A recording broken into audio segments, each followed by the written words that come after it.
মোবাইলে নতুন apps install করার জন্য প্লে স্টোর খুবই গুরুত্বপূর্ণ অ্যাপস। আর এই প্লে স্টোর অ্যাপটি অনেকে ওপেন করতে পারে না, তাই আজকে আমি আপনাকে স্টেপ বাই স্টেপ দেখিয়ে দিব কিভাবে আপনি প্লে স্টোর অ্যাপটি ওপেন করবেন। হ্যালো বন্ধুরা, আপনাদের সাথে আছি আমি আকিবুল ভাই। তো চলুন শুরু করা যাক। প্লে স্টোর খোলার জন্য আপনাকে প্রথমে প্লে স্টোর অ্যাপটির উপর ট্যাপ করে দিতে হবে,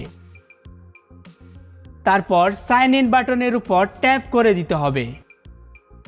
তারপর আপনার সামনে এরকম একটি পেজ চলে আসবে। এখান থেকে আপনাকে ক্রিয়েট অ্যাকাউন্টের উপর ট্যাপ করে দিতে হবে, তারপর ফর মাই পার্সোনাল ইউজ অপশনটির উপর ট্যাপ করে দিতে হবে।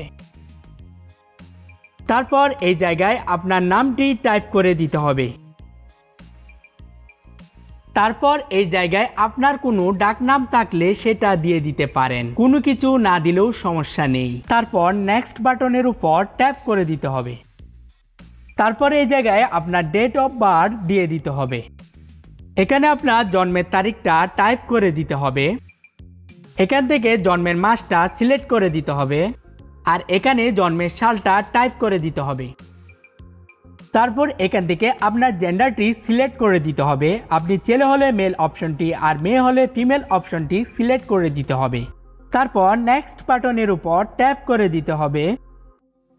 তারপর এই জায়গায় আপনাকে আসল কাজটি করতে হবে, মানে আপনার নতুন জিমেল অ্যাকাউন্টের জন্য আপনার পছন্দের জিমেল অ্যাড্রেসের নামটি তৈরি করতে হবে। এখানে আপনার নাম অনুসারে দুইটা জিমেল অ্যাড্রেস সাজেস্ট করা হবে। আপনার যদি এই জিমেল অ্যাড্রেসগুলো পছন্দ হয় তাহলে এখান থেকে যে কোনো একটি জিমেল অ্যাড্রেস সিলেক্ট করে নেক্সট বাটনে ট্যাপ করে দিলেই হবে। আর যদি পছন্দ না হয় তাহলে create your own Gmail address অপশনটি সিলেক্ট করে আপনাকে নতুন একটি জিমেল অ্যাড্রেস তৈরি করতে হবে। নতুন জিমেল অ্যাড্রেস তৈরি করার ক্ষেত্রে আপনাকে কিছু নিয়ম ফলো করতে হবে। এর মধ্যে একটি নিয়ম হলো আপনার জিমেল অ্যাড্রেসের নামটি অন্য কারো জিমেল অ্যাড্রেসের নামের সাথে মিলতে পারবে না। আরেকটি নিয়ম হলো আপনার জিমেল অ্যাড্রেসের নামটি অবশ্যই 6 সংখ্যা বা তার থেকে বেশি হতে হবে। আমি আপনাকে উদাহরণ সহ দেখিয়ে দিচ্ছি। আমি এখানে 4 সংখ্যার একটি নাম দিয়ে নেক্সট বাটনে ট্যাপ করে দিচ্ছি।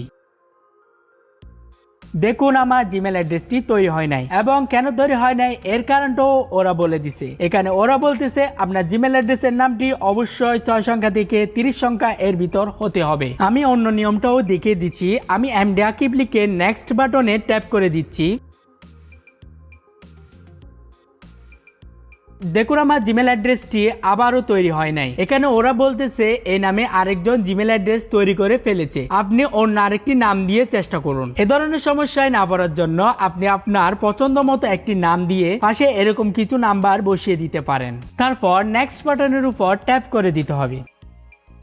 তারপর আপনাকে আপনার নতুন জিমেল অ্যাকাউন্টের জন্য একটা নতুন পাসওয়ার্ড তৈরি করতে হবে। নতুন পাসওয়ার্ড তৈরির ক্ষেত্রেও আপনাকে একটা নিয়ম ফলো করতে হবে। নিয়মটা হলো আপনার পাসওয়ার্ডটি অবশ্যই 8 সংখ্যা বা তার থেকে বেশি হতে হবে। আর জিমেল অ্যাকাউন্টের জন্য সবসময় স্ট্রং পাসওয়ার্ড দেওয়ার চেষ্টা করবেন। যেমন প্রথমে বড় হাতের সংখ্যা দিবেন, তারপর ছোট হাতের সংখ্যা দিবেন, তারপর কিছু নাম্বার দিবেন, তারপর $, হ্যাশ এই ধরনের সাইনগুলা দিয়ে দিবেন। এই নিয়মে পাসওয়ার্ড দিলে আপনার জিমেল অ্যাকাউন্টটি হ্যাক হওয়ার সম্ভাবনা কমে যাবে। এখানে আমি আমার পাসওয়ার্ডটি দিয়ে দিছি, আপনি আপনার পাসওয়ার্ডটি দিয়ে দিবেন। পাসওয়ার্ড দেওয়ার পর নেক্সট বাটনের উপর ট্যাপ করে দিতে হবে।